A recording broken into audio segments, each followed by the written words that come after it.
Welcome to Virupakshi news channel. వార్తలు చదువుతున్నది విరూపాక్షి లతారెడ్డి. ఈనాటి వార్తా విశేషాలు. భారత్ దెబ్బకు పాకిస్తాన్లో ఎండిపోయిన చీనాబ్ నది. పెహల్గాం ఉగ్రదాడి పాకిస్తాన్ను కంటి మీద కునుకు లేకుండా చేస్తుంది. భారత్ ఎప్పుడు, ఎక్కడ, ఎలా తమపై విరుచుకుపడుతుందో తెలియక ఆ దేశం భయాందోళనలో ఉంది. ఒకవైపు బయట మీడియాల్లో భారత్ని తాము సమర్థవంతంగా ఎదుర్కొంటామని ప్రగల్భాలు పలుకుతున్నప్పటికీ ఈ ఘర్షణ ముగించేందుకు పాకిస్తాన్ అంతర్గతంగా అంతర్జాతీయ సహాయాన్ని కోరుతుంది.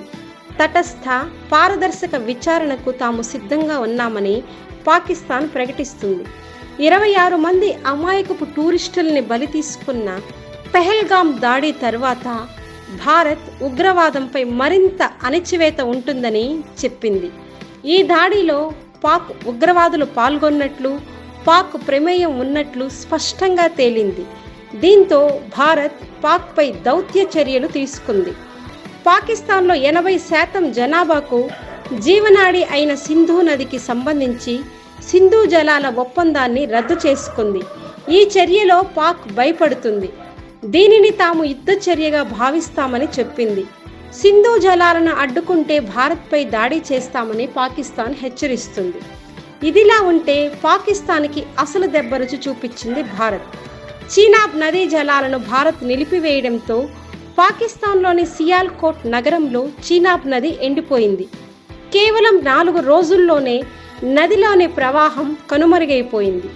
ఇన్నాళ్ళు పాకిస్తాన్ ఎన్ని దాడులు, యుద్ధాలు చేసినా 1960లో జరిగిన ఇండస్ వాటర్ ట్రీటీ జోలికి భారత్ వెళ్ళలేదు. కానీ దీనిని ఆసరాగా తీసుకుంటూ పాక్ పదే పదే సీమాంతర ఉగ్రవాదాన్ని ప్రోత్సహిస్తూనే వచ్చింది. సింధు జలాల ఒప్పందం ప్రకారం భారతదేశానికి రావి, బియాస్, సట్లెజ్ నదులపై హక్కులు ఉంటే పాకిస్తాన్కి సింధు, జీలం, చీనాబ్ నదులపై హక్కులు ఉన్నాయి. ప్రస్తుతం భారత్ ఈ ఒప్పందాన్ని రద్దు చేసుకోవడంతో పాక్ గొంతు ఎండడం ఖాయంగా కనిపిస్తుంది.